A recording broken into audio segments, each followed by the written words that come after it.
An Abi Qatadah, dari Abu Qatadah Al-Ansari, orang Ansor, berarti di kota Madinah. Radhiyallahu anhu, semoga Allah meridhai Abu Qatadah.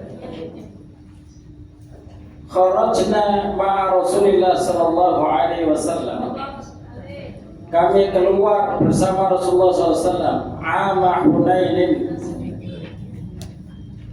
pada tahun perang Hunain. Wa dzakara kisah, kemudian menyebutkan kisah Abu Qatadah. Faqala Nabi sallallahu alaihi wasallam, maka Nabi sallallahu alaihi wasallam bersabda, "Man qatala qatilan," siapa yang membunuh musuhnya, alaihi bayyinah, maka dia menunjukkan bukti bahwa dialah sang pembunuh. Ketika perang itu membunuh seseorang dari kaum kafir dan dia punya bukti, falahu salabuhu, maka baginya harta yang ada pada orang yang dibunuhnya. Maksudnya begini loh, jenengan itu, kalau jenengan kan perempuan ya, tapi nggak apa-apa. Perang, Rasulullah bilang, sing ndok pateni iku apa yang di badannya, baik pedang maupun tameng atau baju, mungkin bawa duit juga, itu bagi yang membunuh. Ini memberi semangat supaya yang namanya jihad itu kan nggak sempet nyari duit, ya kan? Namanya pergi jihad, sanggune dewe, kendaraannya dewe, nggak sempat nyari uang, ya kan? Pergi jihad tidak hanya sebulan 2 bulan, kadang lebih dari itu. Maka syariat Islam yang dibawa Rasulullah itu dibolehkan untuk mengambil harta rampasan perang yang bentuknya itu bisa ghanimah. Ghanimah itu harta semuanya dikumpulkan nanti dibagi-bagi sesuai kebijaksanaan Rasul. Atau nafal atau anfal istilahnya. Anfal itu bagian dari ghanimah. Anfal itu adalah ghanimah yang didapat tanpa perang. Musuhnya melayu ngacir diri, ninggal harta benda, itu ghanimah anfal namanya. Ya. Kemudian yang ketiga adalah salab. Salab itu adalah rampasan perang dari orang yang dibunuh oleh seorang muslim. Satu ghanimah, ada istilah anfal, ada istilah salab. Salab itu apapun yang dibawa musuh itu nanti bisa dimiliki yang bunuh. Tetapi walaupun begitu, para sahabat itu nggak milih-milih musuh. Mentang-mentang kau nak dibunuh, bendanya diambil, terus milih-milih sing ketahui bendanya akeh. Ini kebijaksanaan tidak pada semua peperangan. Ya, kebijaksanaan ini tidak pada semua peperangan. Terus anggap perang pokoknya nak mata ini kamu ambil semua yang ada di musuh, itu tidak begitu. Tetapi kebijaksanaan seorang pemimpin kapan mengeluarkan ketetapan keputusan seperti itu. Jadi sifatnya itu bukan setiap perang, tetapi sesuai dengan kebutuhan atau ketetapan dari seorang pemimpin. Yang dulu pernah saya sampaikan bagi yang rajin ngaji, tawanan yang ditangkap oleh kaum muslimin itu boleh dijadikan budak, boleh dilepaskan tanpa tebusan, boleh dilepaskan dengan tebusan. Terus apa lagi satunya lagi? Boleh dilepaskan tanpa tebusan, boleh dilepaskan dengan tebusan, boleh dijadikan budak, boleh juga dibunuh. Itu tergantung ketentuan dari pemimpin. Maka ketika Hamas kemarin menangkap para pengkhianat, kan Hamas kemarin menangkap pengkhianat sehingga Hamas dituduh merampok bantuan untuk penduduk Gaza, itu mereka langsung mengeksekusi para pengkhianat itu, ditembak kepalanya. Karena pengkhianat yang menyebabkan terbunuhnya banyak penduduk Gaza, maka eksekusi itu harus dilakukan, karena kalau dibiarkan itu pasti membunuh lebih banyak dari itu.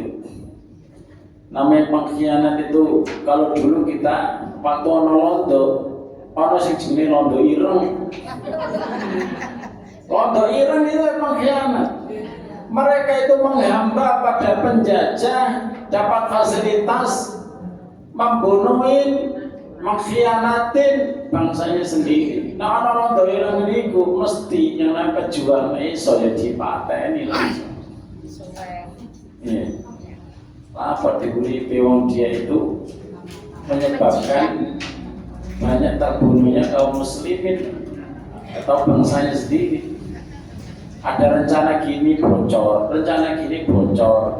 Hamas juga gitu. Kok banyak bocornya itu? Kenapa Hamas itu masih bertahan sampai sekarang? Kenapa? Dan kenapa kok jumlahnya itu masih banyak? Salah satunya itu. Yang kedua, menurut pemimpin Hamas, jumlah terowongan yang dibangun itu bisa sampai lebih dari 500 km.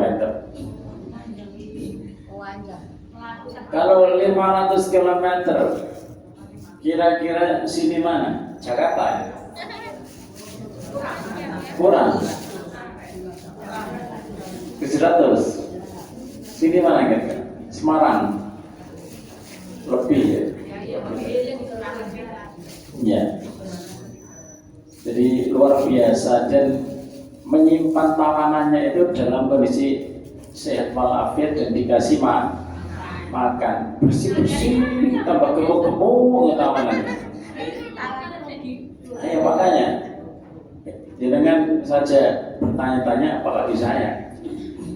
Ustaz itu doanya Nabi Zakaria yang mengenai keadaan Zakaria itu kan sebelumnya dari Maryam dikasih rezeki yang tidak ada di tempat itu. Iya, itu khusus kepada orang-orang tertentu. Karomah. Jadi kebijakan seorang pemimpin itu seperti itu. Boleh nanti dibunuh tawanannya, boleh dilepaskan tanpa syarat, atau dilepaskan dengan syarat, misalnya menukar tawanan, atau dijadikan budak, itu terserah pemimpinnya. Begitu juga untuk rampasan perang, kadang dibagikan, kadang tidak dibagikan, itu terserah pemimpinnya. Kadang dibagikan, ini didik, ini akeh, tergantung Rasulullah. Orang muhajirin dikasih, orang ansor nggak dikasih. Orang ansor itu rame terus, enak tiba-tiba dikasih pakai, kita enggak. Terus dorong sing rotek umure iku sepuh kon ngomong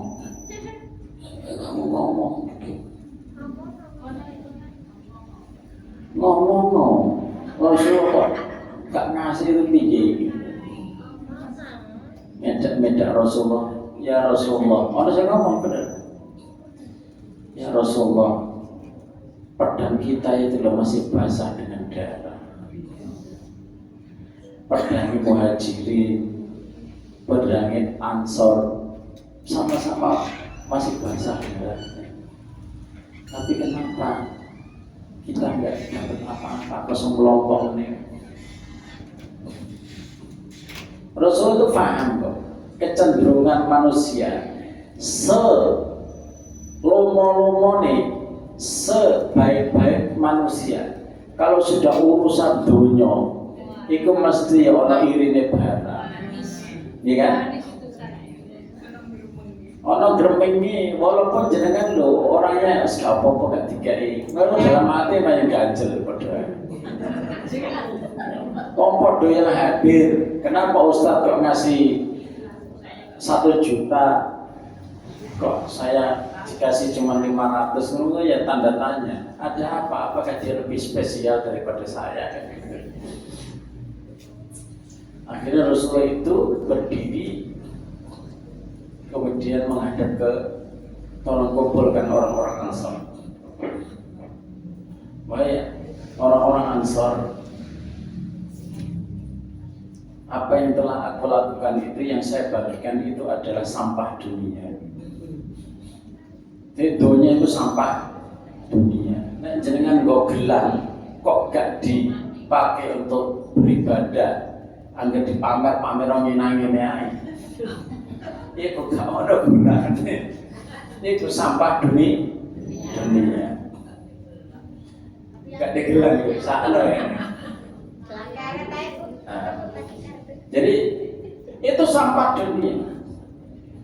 Apakah kalian ingin saya kasih sampah dunia, terus saya tidak mau pulang bersama kalian? Bisa aku gak balik ke Medina?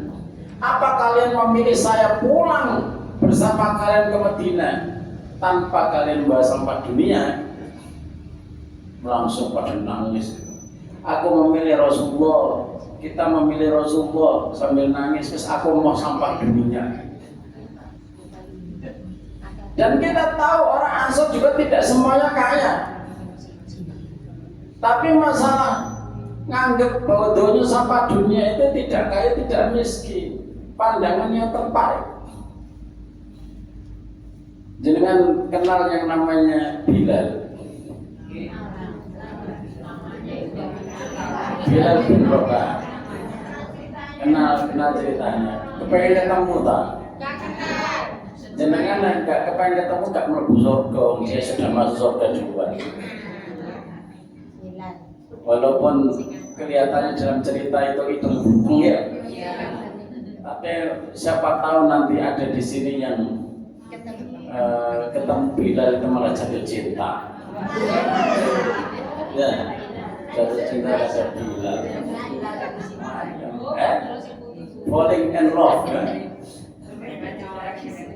Jadi Bilal itu pernah makan korma.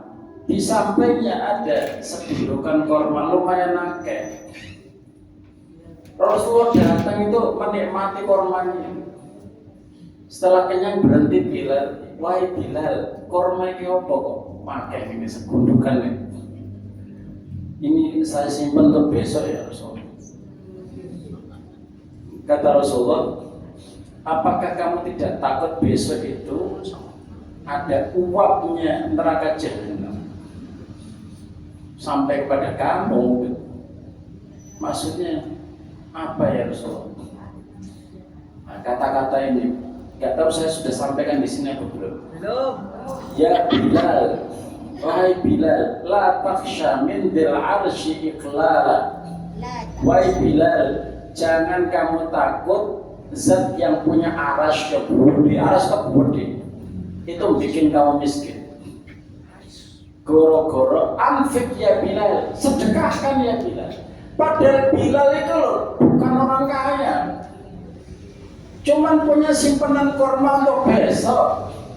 Cuman karena ketertautan hati dengan korma besok itu ada jaminan itu, sehingga Rasulullah ngajari Bilal, jangan terpaut hatimu dengan yang namanya dunia. Kalau memang ada lebihnya, kamu sudah kenyang.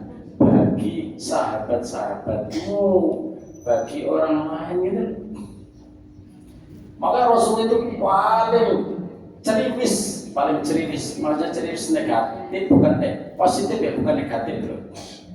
Kalau ada orang pelit tuh Rasul itu paling ceriwis.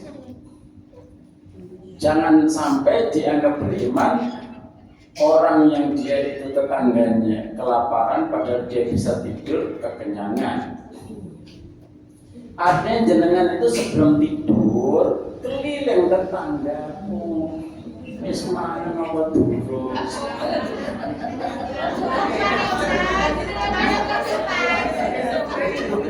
Apa tetangganya yang biasanya orang di SMS si Anu udah makan apa belum? Belum boleh. Wis nang omahku kuwi ana sego. Aja sego iku diungut ae. Ana lawang ngono iku dipanas-panasi sampai seminggu. Ya Allah, mentang-mentang daging kok diungut. Nek belum habis ditambahi apa jenenge sing dan tambahi dani sama santan. Ada jingga apa ya sampai bau kayak enak. Ya kayak begitu. Kayak begitu ini. Di masjid ini kan sebenarnya jenengan bisa melihat orang yang belum makan dan sudah makan. Nek suaranya kenceng, oh semangat. Nek suaranya kok ngomongnya alon-alon, kayaknya durung mangan wis tak tokokno. Enggak usah nunggu meminta gitu. Terus apa tadi? Terus ya apa-apa gampang kok berarti belum cara.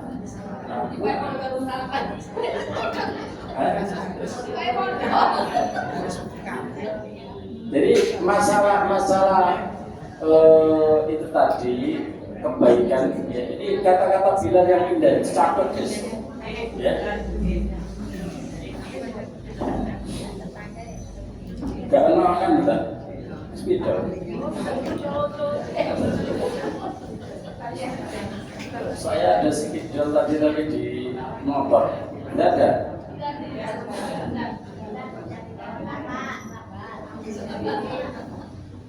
Yang biasanya bawa spidol gak masuk. Sudah ditanya kenapa nggak masuk? Siapa tahu nggak ada ongkos? Di ongkos ini. Males Ustaz. Sudah dapat. Di motor saya ada. Tapi saya tadi dari kampus bawa spidol taruh di motor. Seperti Ar-Rahman di Perak. Tidak ada ya. Ada.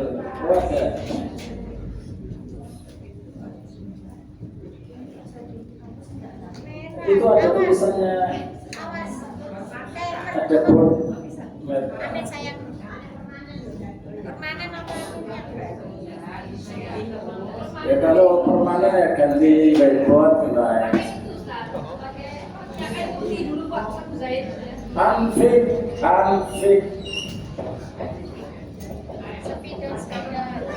Ya Bilalu.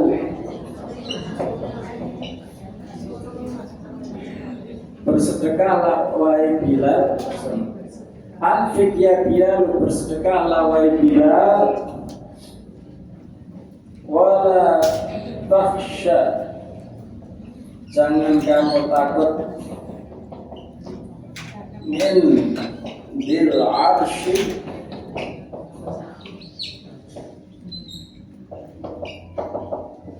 iqlala. Sudah full.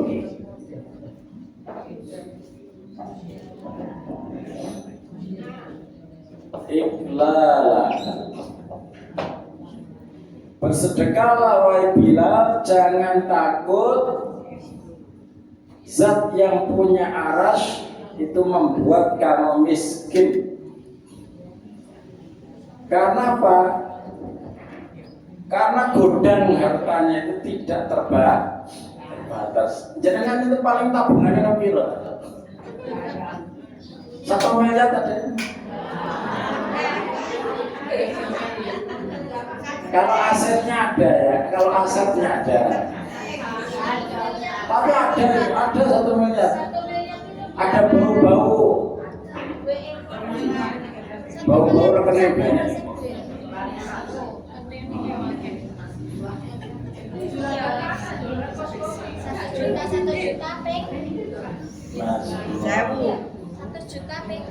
Infaklah, wahai Bilal, bersedekahlah wahai Bilal, jangan takut zat yang mempunyai arash itu bikin kamu miskin. Padahal Bilal ini ya uripe wis sakno. Lebih sakno siapa daripada jenengan ini? Bilal lah, ya, mantan budak, kerjaannya muadzin, orang miskin.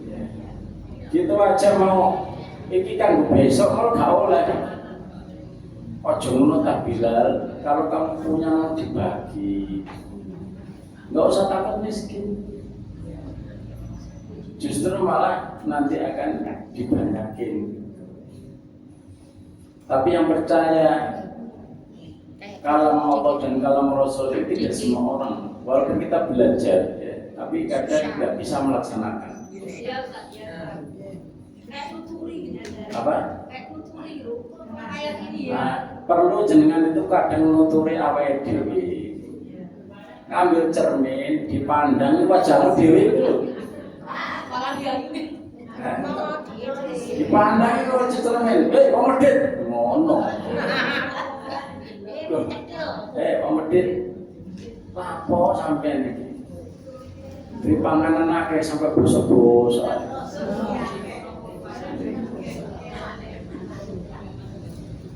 Ya, praktekkanlah nanti di rumah. Dan memang memerangi kepelitan itu sangat berat. Kecuali kalau jenengan itu disentuh hatinya. Disentuh hatinya itu bisa 2 cara, disentuh dengan kesedihan atau kesedihan seorang yang meminta, atau disentuh dengan musibah, cinta. Jenengan kalau cinta, harus dikeno? Anakmu loro, orang di duit sampai rumah sakit, 10 tahun tanya iso jengkulit-jengkulitan sudah apa, sementing anakku selamat gimana? Bisa karena cinta, juga karena kesedihan atau disentuh hatinya dari orang yang bersedih. Gitu. Ini untuk Bilal ya, untuk Bilal. Ini untuk orang Ansor ya. Tadi kan ceritanya ini untuk orang Ansor. Tidak semua orang Ansor yang tidak dikasih itu punya gitu. Tapi mereka tetap terima bahwa keputusan Rasulullah itu di atas segala-galanya. Itu tentang, tapi di sini ditambah lagi kalau bisa ada saksinya. Karena apa? Untuk urusan dunia sering orang itu berbohong. Iya kan? Berbohong. Itu tak durung pemido maksudnya. Ya kan? Sudah kenyang? Belum. Padahal harus belajar belum kenyang. Kalau untuk urusan dunia itu paling mudah untuk berbohong. Bahkan pengemis itu suka berbohong. Ya. Kadang dikasih nasi, dikasih makanan nggak mau, maunya itu duit. Makanya Rasul juga tegas dalam masalah meminta-minta. Orang yang meminta-minta dalam rangka untuk memperbanyak, maksudnya dia itu rakus harta, maka Allah menampilkan wajahnya hari kiamat nanti kan kondisinya seperti tengkorak, gak punya malu, kok gak butuh kok jaluk. Tapi Kita itu sering posisinya jadi pengemis tapi nggak terasa. Kayak dengan wah oleh-olehnya nih. Itu jenenge pengemis sebenarnya. Harpa ya itu. Kalau bulan Ustaz. Wah ada yang baru umroh nih. Gitu. Wah ada yang ulang tahun nih. Wah orang itu sebenarnya jenengan memposisikan sebagai orang yang meminta. Ada yang meminta berkelas, ada yang meminta memang compang-camping gitu, ya kan? Makanya jangan biasakan meminta, ya. Jangan biasakan meminta. Kita tidak tahu teman kita itu kesusahannya apa. Waduh lagi ulang tahun nih, padahal lagi nggak punya uang. Gitu, jangan ya. Itu meminta, lebih baik kita itu posisinya itu selalu memberi, walaupun kadang kita memberi kepada orang yang lebih mampu dari kita, ya kan? Kadang itu yang kita kasih. Jangan dikira pengemis itu semuanya itu miskin. Ada pengemis yang memang menjadi pekerjaan. Dia itu emasnya lebih banyak dari emasmu. Bukan emas laki-laki kamu, bukan emas beneran, emas batangan, bukan emas yang ngomong itu, bukan. Jadi kadang itu lebih mampu dia. Kenapa kita kasih? Dia ngemis, dia minta. Atau bentuknya itu seperti hadiah. Kadang kita ngasih kepada orang yang lebih punya duit karena kita ngasih hadiah, kayak misalnya walimah. Yang walimah itu ya tentunya apalagi di tempat yang mewah. Wong antum dulu panjenengan semua ini dulu waktu nikah di Bali RW misalnya. Tapi kita ngasih saya dulu itu waktu mau nikah disarankan ke Bali RW. Saking miskin.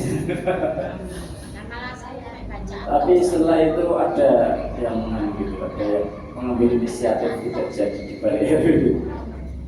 Enggak apa-apa nikah aja. Nah, itu kita datang ke pernikahan, kita bawa dipasangin. Padahal orang yang kita datang itu lebih kaya, bisa nggak apa-apa hadiah.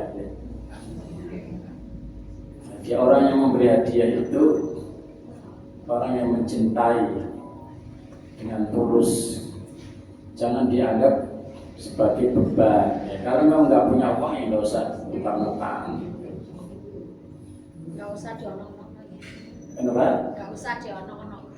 Nggak usah dipaksakan ya, nggak usah dipaksakan kalau mau misalnya belajar itu nggak usah dipaksakan.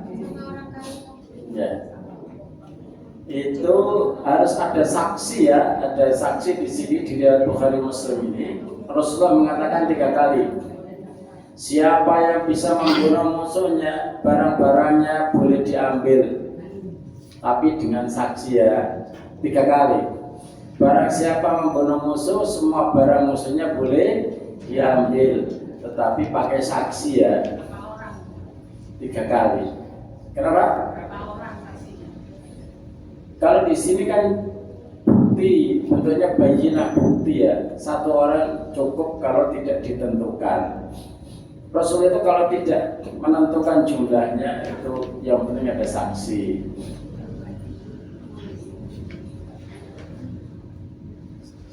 Kemudian hadis yang selanjutnya, tambah 1 hadis terus kita masuk ke itu ya.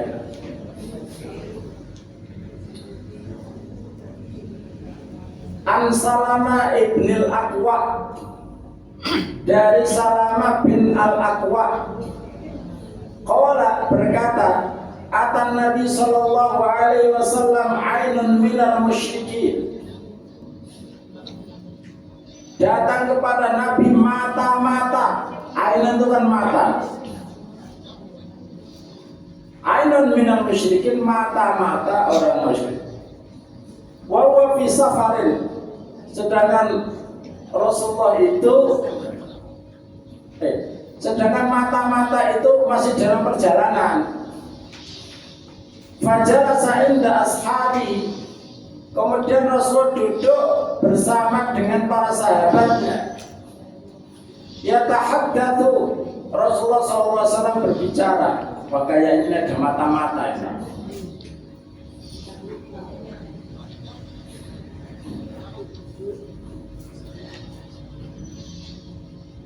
Oh, ini ternyata Rasulullah yang dalam perjalanan. Kebalik saya. Jadi datang kepada Nabi mata-mata, sedangkan Nabi itu masih dalam perjalanan. Fajalasa inda ashabihi yatahaddatsu. Kemudian dia duduk di samping teman-temannya. Teman-teman Rasulullah masih sahabat ya. Sahabat maksudnya. Yatahaddatsu, berbincang-bincang, lalu summan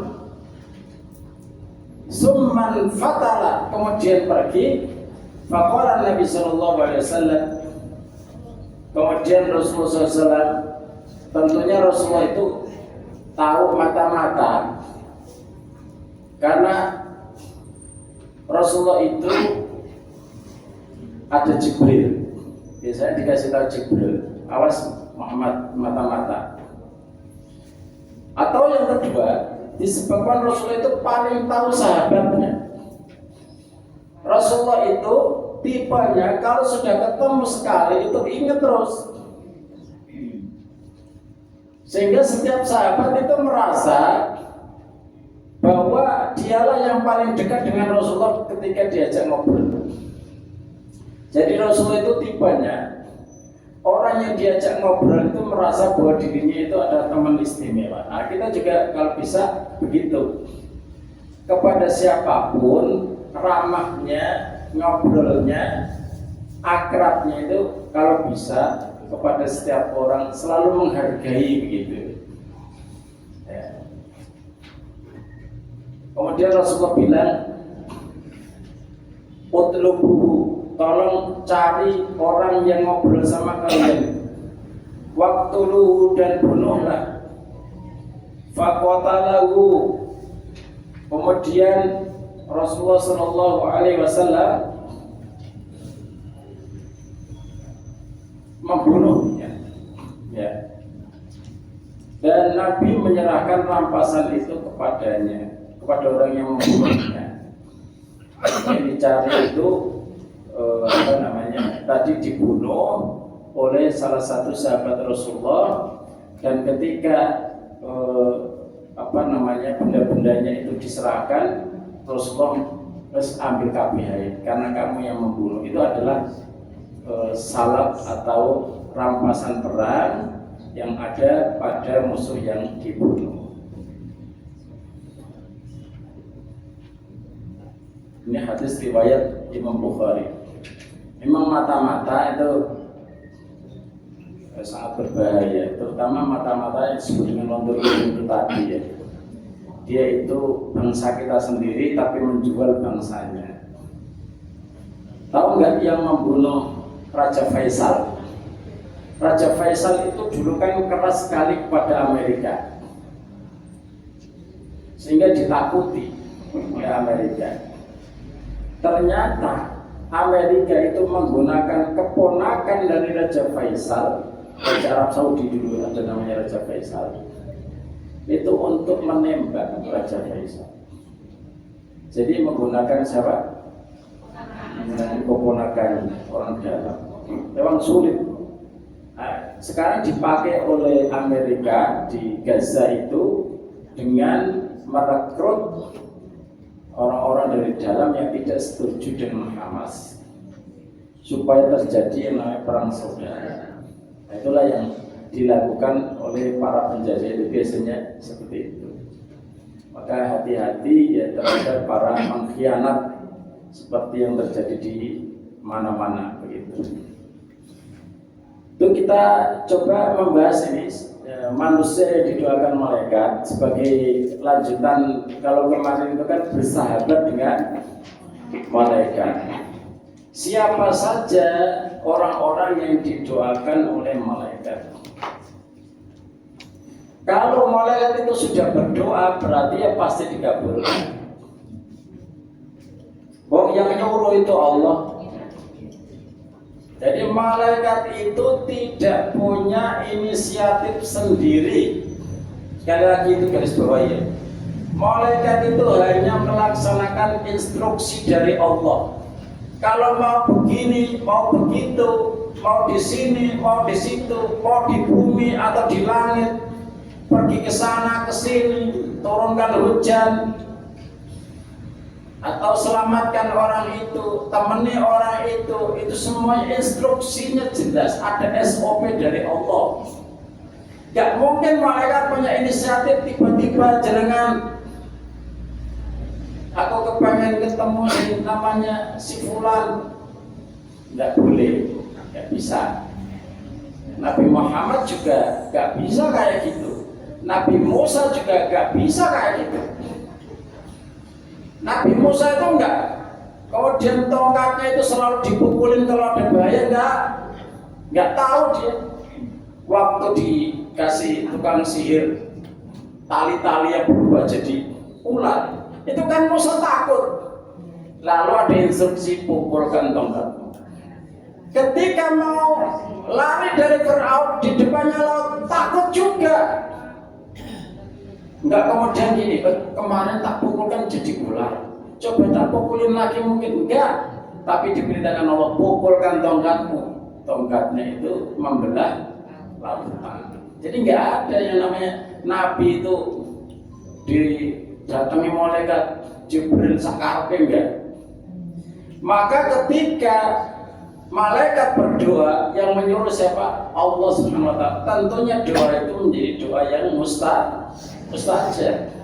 Makanya kalau bisa dari jenengan bangun pagi tadi sampai nanti malam mau tidur lagi, itu didoakan terus oleh malaikat, dikawal oleh malaikat, didoakan malaikat, diguyurkan rahmat oleh Allah Subhanahu wa ta'ala. Yang pertama, ini keterangan dari Ibnu Battal. Ibnu Battal, seorang ulama, supaya jangan kenal para ulama, tidak hanya Imam Nawawi ya ini. Ini namanya Ibnu Battal. Ada Nawawi al-Bantani, Nawawi al-Dimashqi. Wa ma'lumun anna doa al-malaikati mujabun. Sudah maklum bahwa doa malaikat itu pasti dikabulkan. Kalau jenengan minta doa itu kan kadang bayar kepada manusia ya, gitu ya.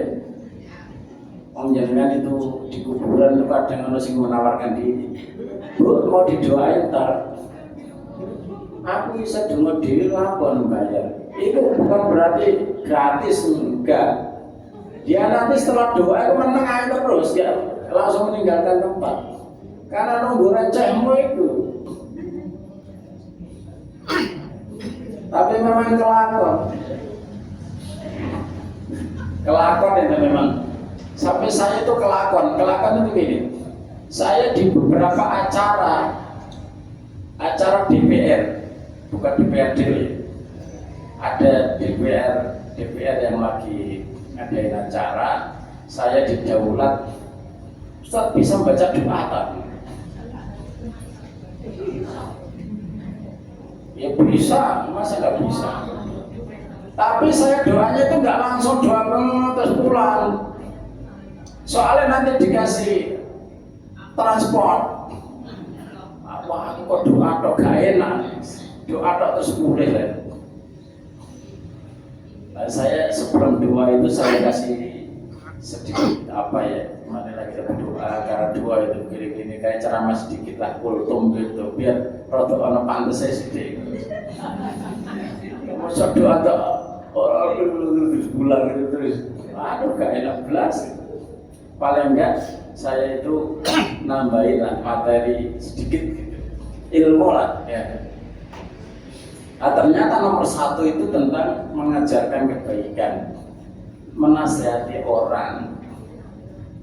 Jenengan itu nek dipamiti anake sekolah, le aja dolanan ae nek sekolah ya le, sing serius mencari ilmu ya le. Ngono kok jenengan langsung masuk wilayah orang yang ada di dalam hadis ini. Ya, notori wong itu langsung jenengan ini termasuk hadis. Apa hadisnya? Kelihatan kan jenengan? Kelihatan. Orang-orang jelas. Oh tak besar no.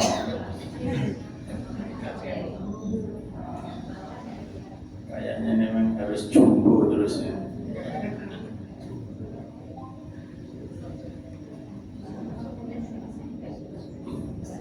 Nah, tambah gede ya.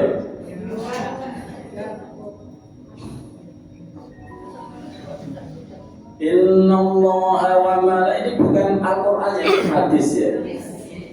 Innallaha wa malaikatahu, sesungguhnya Allah itu nimbrung. Wa malaikatahu, dan malaikatnya. Wa ahlas samawati wal ardi, dan penduduk langit dan bumi. Hatta namlata, sampai semut. Fi juhriha, di apa namanya semut itu? Omah apa jadi? Serumah semut itu namanya apa? Liang. Semut di liang. Wah, jadi kan moco iku ya. Iya. Semut nok liang nok di rumahnya. Nok sarangnya. Sampai wahatal hud, sampai ikan nong laut. La yusalluna ala mu'allimin nas al-khair, mereka mendoakan orang-orang yang mengajarkan kebaikan kepada manusia. Jadi Allah bersolawat, malaikat bersolawat, semut bersolawat, semua orang bersolawat, sampai ikan juga bersolawat kepada orang yang mengajarkan kebaikan. Solawatnya Allah itu mengguyurkan rahmat. Sholawatnya malaikat, manusia dan seluruh hewan itu mendoakan. Padahal jenengan anggere tok. Hati-hati ning jalan ya nak, aja main-main ya, sing serius ya kalau belajar ya nak. Nanti kalau di sekolah jangan nakal ya. Itu jenengan itu langsung didoakan seluruh yang ada di langit dan di bumi. Makanya kalau ngomong yang di situ ada nasihat itu berkah hidupnya. Jangan perbanyak dosa lisan.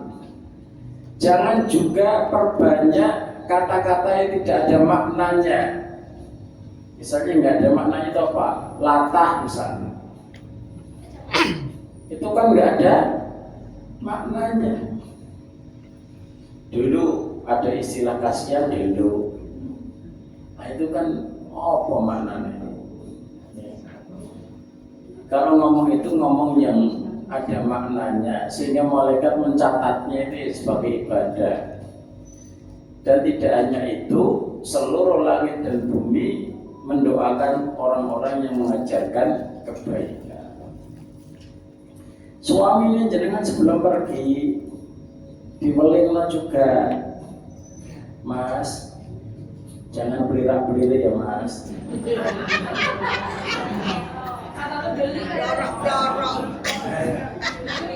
Mas, ini Mas, fotoku tak taruh di dompetmu ya Mas. Ingat ya, istrimu selalu menunggumu dengan penuh cinta.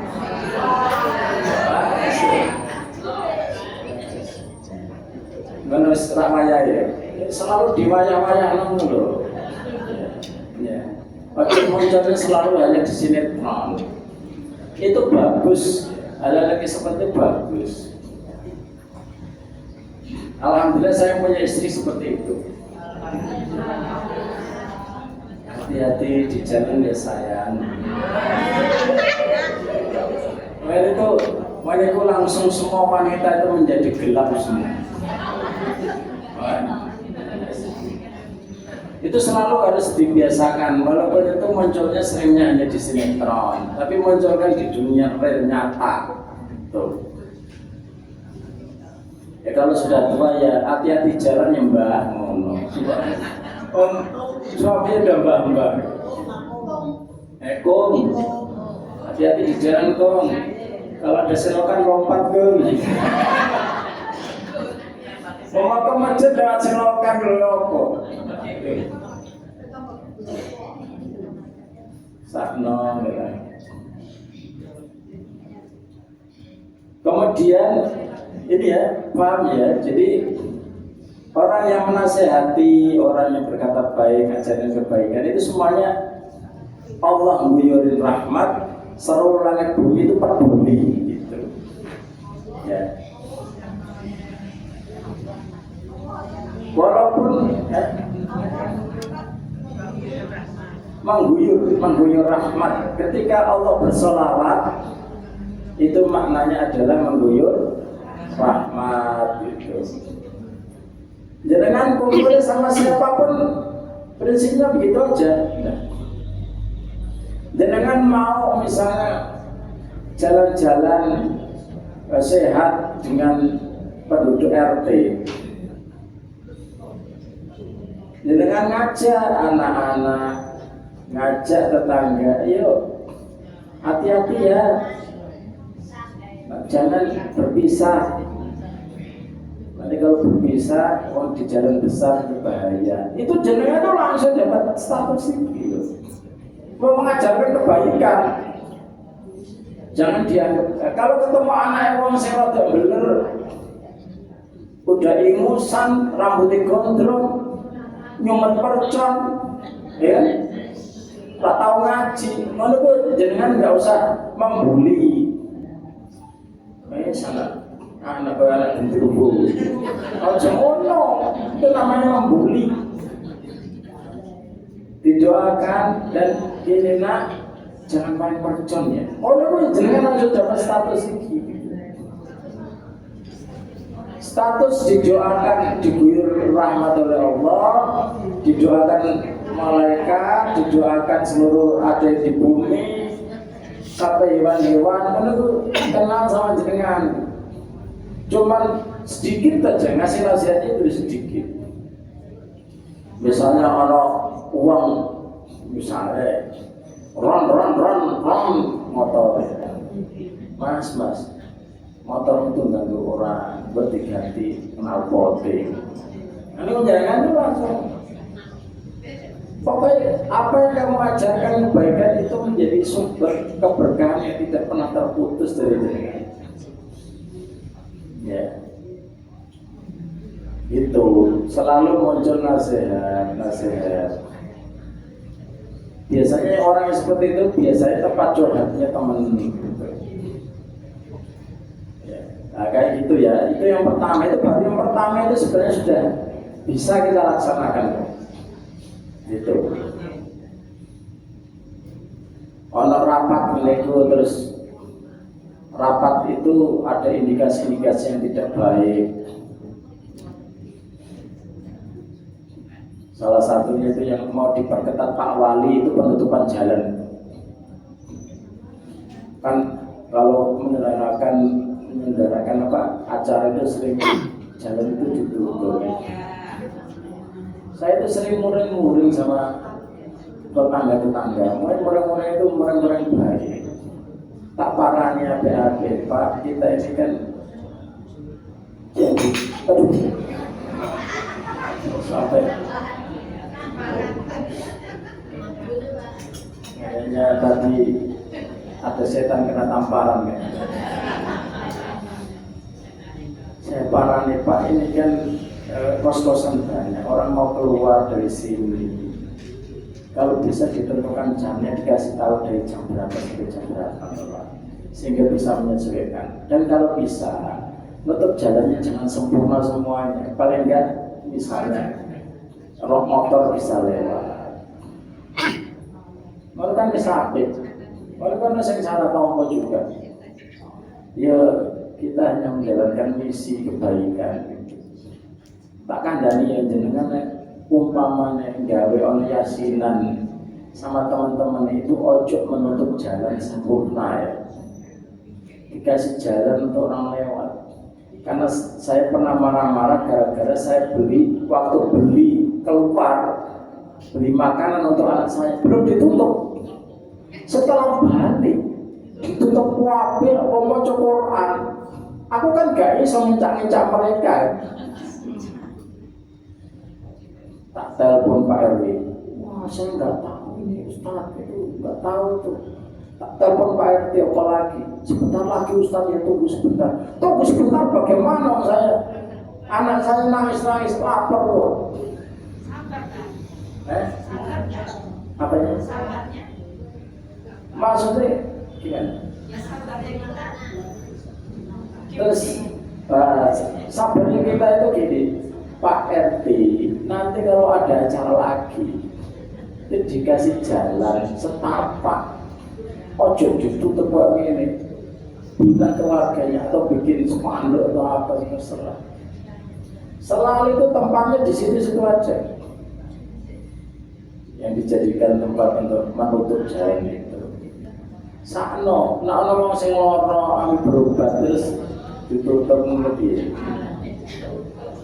Anjenengan juga begitu. Kalau bisa nggak nutup, ya.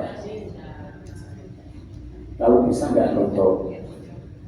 Nek umpamanya jenengan omah iku ono gang sempit, wis ngadain acara omah kowe apa-apa. Balik RW itu ya pinjem, jangan mengganggu orang yang lewat. Sakno. Mungkin kita tidak tahu sumpah serapahnya mereka, tapi sakno gitu ya. Nah itu cara bagaimana kita mengajarkan kebaikan ya, kepada orang. Kedua, orang yang menunggu sholat di masjid.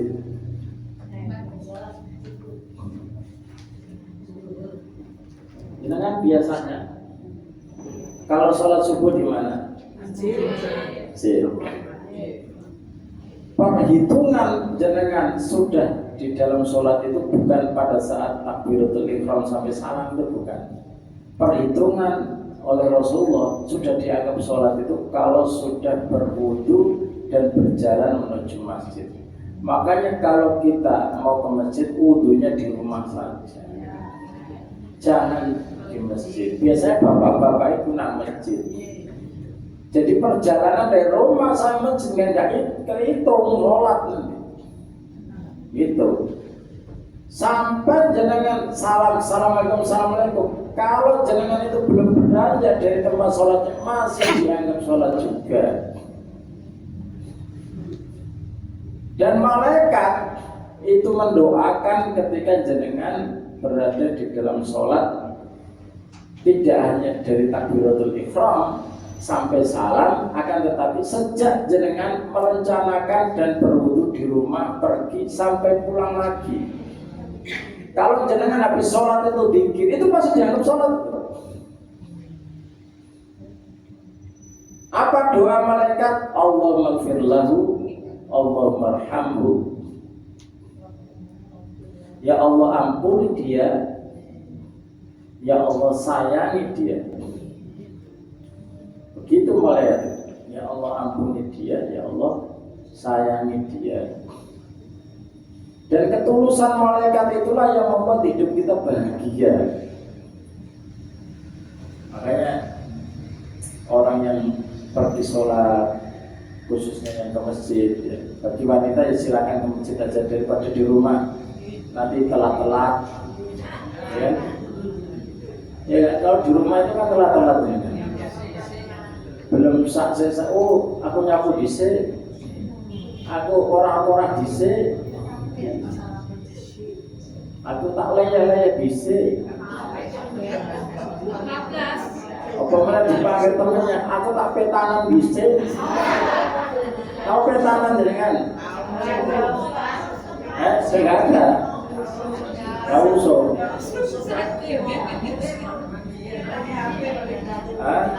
Aku tak scroll di sini. Gitu ya.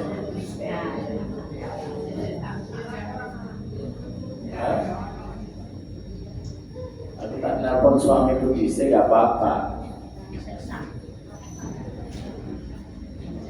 Suami itu dia tahan banteng ya. Tahan banteng itu kalau dia mempunyai istri yang apa ya, bisa menenangkan, yang selalu memperhatikan.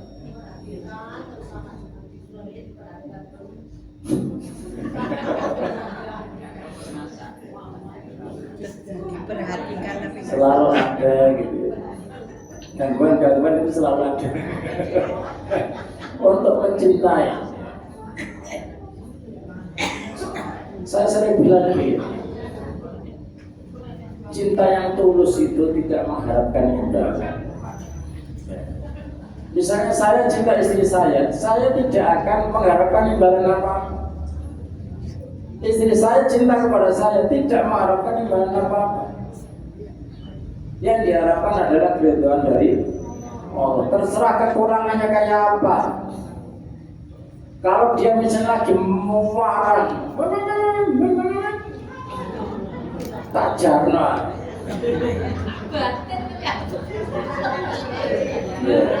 Betul.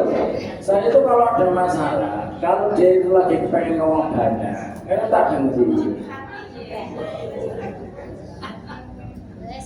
Itu berlaku pada semua keluarga kan begitu. Soalnya nak dilatih apa paham? Mendingan menengah, gue lah baterai tak dewi.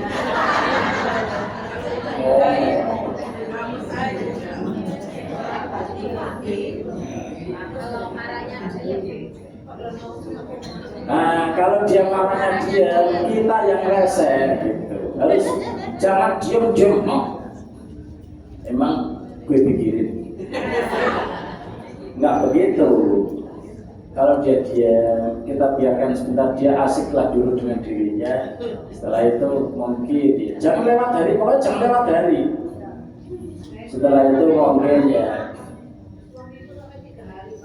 Oh sorry.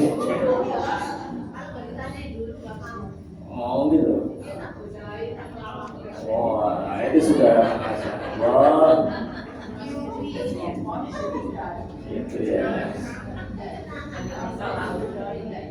Jadi perhitungan dianggap sholat itu tidak hanya pas sholatnya saja. Itu di dalam syarat begini. Selagi dia sudah mulai wudhu dari rumah, berjalan itu sudah mulai dianggap sholat. Makanya Rasulullah melarang wala tusyabbik. Jangan kamu begini ketika menuju tempat sholat dan posisinya ketika sholat itu jangan begini. Ketika sudah pergi ke masjid itu jangan begini. Karena ini bagian dari kemakruhan, ini gerakan yang apa setan atas bidu minasyaitan, ini gerakan setan. Rasulullah melarang itu pas dalam posisi hukumnya sholat. Tapi kalau posisi biasa nggak apa-apa. Ya maksudnya begini tuh, tangannya digabung gitu, jangan. Itu ada tambahan pahalanya. Makruh ada tambahan pahala. Kalau kita tahu syariat itu, pahala kita itu berlimpah. Tapi kalau nggak paham, ngawur-ngawur aja. Ya kan, nggak ngerti, namanya juga nggak ngerti gimana. Makanya jangan kalau sudah wudhu dari rumah, jangan begini sampai nanti pulang dari masjid. Kan jangan dianggap sholat. Makanya pahalanya berlipat-lipat. Jangan tanyalah soal pahala. Kalau pahala itu pasti berlipat. Orang mukmin itu kalau terutama yang tahu ilmunya ya. Karena dia melaksanakan itu kan karena ada ilmunya. Banyak orang yang dia wudhunya itu di masjid, menghilangkan fadilah wudhu di rumah, itu kan karena nggak tahu deh. Yang penting kan berangkat sholat. Padahal seandainya dia itu mutu di rumah, setiap langkahnya itu loh mengangkat derajat, setiap langkahnya juga diampuni dosa-dosanya.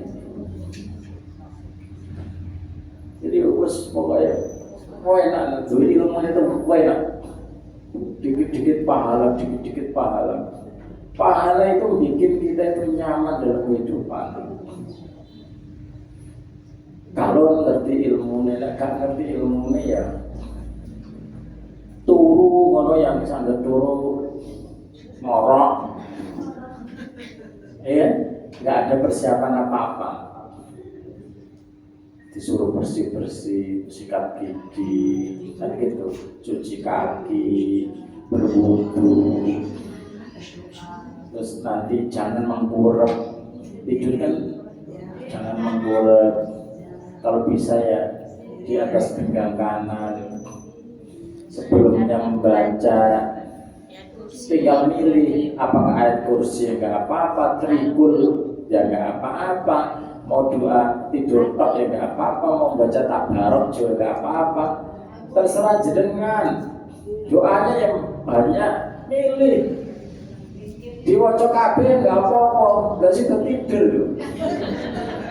Tabarok diwaca, ayat kursi diwaca, trikul diwaca, dua-dua tidur kabeh diwaca.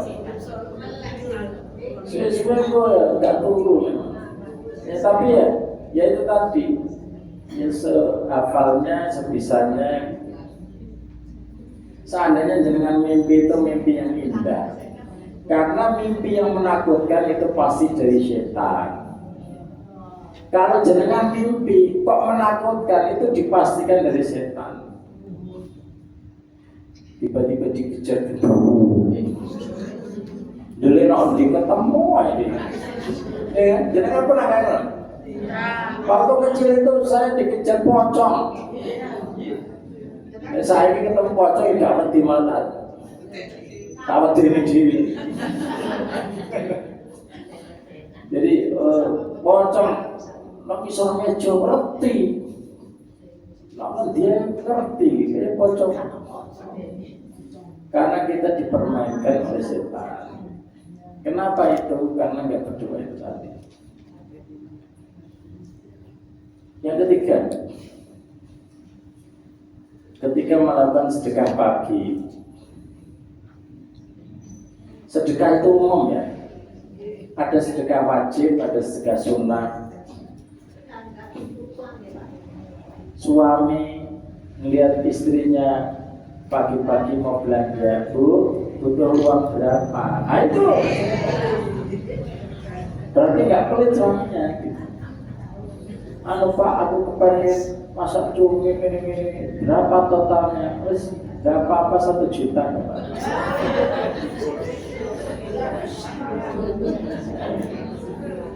Karena mau belanjanya jangan berapa? Dengan uang belanjanya berapa? 200.000. Atau anaknya mau sekolah, dik, itu termasuk. Tidak harus jenengan sedekah ke orang lain gitu. Jangan dimaknai jenengan itu harus sedekah ke orang. Kalau ditambah sedekah ke orang lain tambah bagus. Itu karena pagi-pagi itu biasanya peminta-minta juga nggak ada. Masuk pagi-pagi jam 7 jenengan mau berangkat kerja, terus orang pengemis. Ada. Oh pengamen. Daerah jenengan pakai pengamen itu bi. Pasar Kedung Setan. Tidak harus orang lain. Tidak. Jenengan belanja pagi, tidak nawar. Itu bagian dari sedekah juga. Misalnya kangkungnya dibilang, Bu, kangkungnya naik ya 1.000 ya, karena tambah ongkos. Kata penjualnya begitu, jenengan terus gak apa-apa Bu. Terus jenengan misalnya, ini Bu kembaliannya 1.000 gak usah.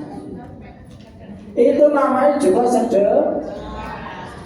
Jenengan itu langsung didoakan malaikat. Kita itu sudah beli di pinggir jalan, sudah murah, dinyang, ya kan? Salah saya dodolan ini. Saunting piro Bu kampung ini? 2.000, ya Allah, kedir-kedir itu nama. Saya mau ya. Modal Bu, aku belum bayar ya. Suwun, ngapunten, nggak balik modal. Dengan itu kalau belanja begitulah. Jangan suka menawar. Jangan itu masuk restoran yang mahal itu nggak pernah nawar, tapi kalau ke orang miskin malah bukan nawar. Saya itu biasanya tahu harga gini. Kalau saya tahu harga, ibaratnya begini, oh kok harganya memang lumayan mahal, saya itu maaf ya Bu, nanya dulu gitu. Tapi kalau harganya itu kaca saya ini punya wis tuai. Dalam hati saya wis mudah-mudahan untungnya itu buat kebaikan keluarga. Oh jenengan itu termasuk orang yang bersedekah. Kalau kata Rasulullah, mencampur bisnis dengan sedekah, ya seperti itu. Syubu bicara takum bisadaqah, campurlah bisnismu kata Rasulullah dengan sedekah, ya di situ. Jangan suka menawar kecuali memang keterlaluan gitu. Keterlaluan itu tawar. Kalau cuma 1.000 2.000 masuk.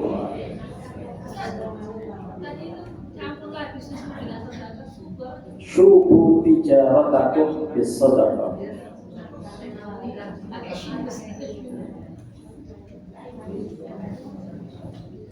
Syubu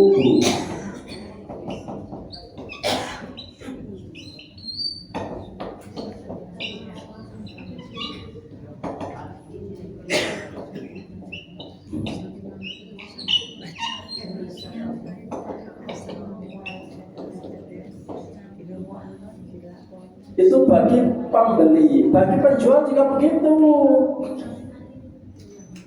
Tak nimbang lu sing angket-angketain. Ojo milihno sing iso pas ngene iki. Udah ngejrok ini udah wis mantep Pak ini. Angket. Ojo jadi pilihno lagi. Ini salah lagi, terus tukar lagi. Bagi penjual itu juga kadang perlu membaca pembelinya ini kira-kira gimana. Ada Pak tua datang hitung-hitung, saya bilang mau beli apa Pak? Mau beli jeruk sekilonya 10.000, tapi duit saya kurang 500 perak. Terus Pak terus kata saya bilang ke penjualnya itu, nanti saya sih kurang nggak apa-apa. Kata penjualnya nggak apa-apa, kurang 500 perak. Nah itu supaya kita ini mencampur sedekah dengan bisnis atau bisnis dengan sedekah. Itu jenengan urip itu apik. Benar. Wong sing ngono iku uripe apik. Ojo hitung-hitungan terus. Bahkan saya mau ketipu kemarin itu waktu jual beli sama ibu-ibu dodolan. Saya itu beli kalau nggak salah mangga apa jambu gitu. Dia ngasih kembalian itu langsung cepat gitu dan dia mau pergi. Tak hitung gitu, biasanya saya nggak hitung gitu. Kurang 5.000, bu kurang 5.000. Oh iya, baru dikasih. Sengaja nggak dibikin cepat supaya, waduh, kata konsumennya, aku nggak akan balik kepada dirimu, kan begitu.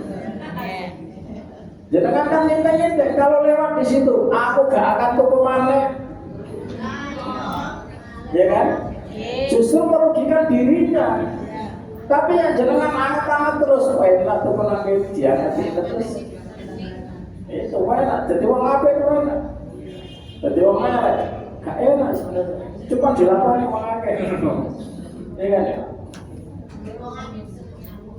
3 dulu ya. Nanti kita kasih kesempatan untuk bertanya-tanya daripada nanti nggak ada waktu untuk bertanya. Masih kurang 5 menit jadi jam 11. Mudah-mudahan ini masih ada. Yang jadi sahabatnya malaikat itu yang baca Al-Quran fase itu sudah satu kan? Itu ada berapa? Ini kan yang doakan, yang sahabatnya malaikat itu. Itu sudah berapa? Oh ya, terus nanti dikirim lagi. Yang baca fase. Saya nggak baca catatannya. Saya kali aja. Nanti kalau belum selesai nanti kita tambahin ya. Ada berapa yang sudah ditulis itu? Baru 3. Didoakan hari ini sahabatnya dulu. Ya sempat mau sahabat Abu Bakar. Ya nanti dicek mungkin ada catatan yang lengkap ya. Banyak yang kayak kesan benar kan menyelitkan dengan yang lain, jadi kita menyimpulkannya itu ternyata saya apa yang baca Al-Quran fase kan itu ada baca Al-Quran, kemudian menjaga wudhu. Ayo sahabat sama Nabi Muhammad Abu Bakar, Umar, Ya. Aku melihat astagfirullahaladzim walaupun mungkin ada waktu 5 menit bisa ada yang desa. Assalamualaikum. Waalaikumsalam. Saya mau tanya itu loh. Orang kikir ya. Orang kikir, pelit ya. Orang pelit. Itu berarti orang itu apa setara dengan orang nggak ikhlas. Kurang ikhlas apa nggak ikhlas? Beda tipis apa gimana? Ya. Pertama, kaidah dalam masalah sifat kikir atau pelit ya. Kaidah pertama bahwa secara fitrah manusia itu memang Allah ciptakan punya sifat pelit aslinya. Itu ada di dalam Al-Quran surat Al-Baqarah ayat surat Al-Baqarah. Wa akhbiratil anfusus syuh. Itu kaidah pertama ya. Ini ayatnya ini di saya ya.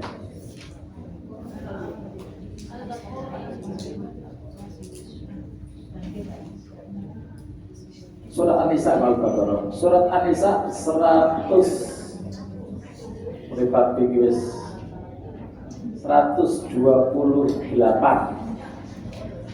Pertama bahwa sifat kikir itu semua orang pasti ada. Karena itu fitrah. Terus yang kedua, semakin kikir kita untuk mengeluarkan sesuatu, semakin besar pahala yang disediakan Allah. Kenapa? Karena semakin kikir menggelayut, itu semakin berat untuk mengeluarkan. Semakin kita berat mengeluarkan, maka semakin besar pahala. Ustaz, yang khusus ini Ustaz, 108. Ada 108. Yang khusus gitu. Iya, tapi di tengahnya, di tengah. Yang mana Ustaz kalimatnya? Wa ukhbiratil anfusus syuh. Di tengah, di tengah. Ya. Wa ukhbiratil asli. Ya, semakin jenengan pelit, berat untuk mengeluarkan, semakin besar pahala. Saya tanya jenengan, sedekah 1000 itu jenengan berat apa enggak? Ya, Tapi kalau 50.000 berat. pahalanya tambah besar.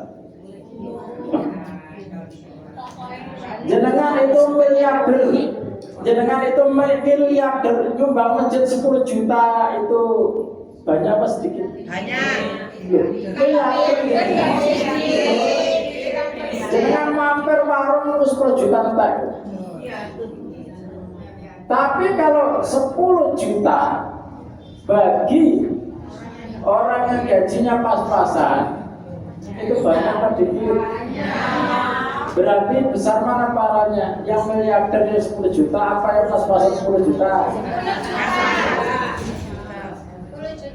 Semakin dengan berat atau pelit itu semakin tinggi pahalanya. Makanya Rasulullah ditanya, ya Rasulullah, sedekah mana yang paling besar pahalanya? Sedekah ketika pelitmu itu muncul dan dalam kondisi sehat gitu. Jadi pelitmu itu muncul, kalau nggak muncul, misalnya begini, jenengan sedekah dengan barang bekas yang jenengan tidak pakai, berat apa tidak? Oh jenengan nggak pakai kok, ya kan? Tidak kan? Tapi jenengan baru beli, milih-milih di mall, muter-muter, ketemu yang jenengan suka warnanya, kainnya. Setelah itu di rumah ada orang yang kekurangan, nggak punya baju, jangan kasihkan apa enggak itu? Berat tak? Tapi ketika jenengan mengasihkan orang itu, walaupun jenengan itu mendapatkan sulit, nah itu pahalanya besar. Berarti seseorang itu kurang keikhlasannya, Ustaz. Jadi kalau dia itu bisa mengelola, memanage sifat pelitnya, maka dia itu pahalanya tambah besar. Beda dengan orang yang ikhlas itu kan dari sisi lain. Kalau kita beramal tanpa ikhlas itu kan terpaksa. Berarti nggak ada ikhlasnya sama sekali kalau orang pelit. Ada. Kalau orang pelit itu justru semakin pelit itu semakin besar pahala. Harus dilawan. Kalau nggak ikhlas itu tujuannya yang lain. Contoh nggak ikhlas itu gini. Contoh nggak ikhlas ya. Misalnya, oh aku nggak enak kalau nggak nyumbang. Oh aku punya mobil banyak kok nggak nyumbang. Akhirnya apa? Nyumbang. Tapi dalam rangka untuk apa? Karena supaya tidak dikata-katain orang lain.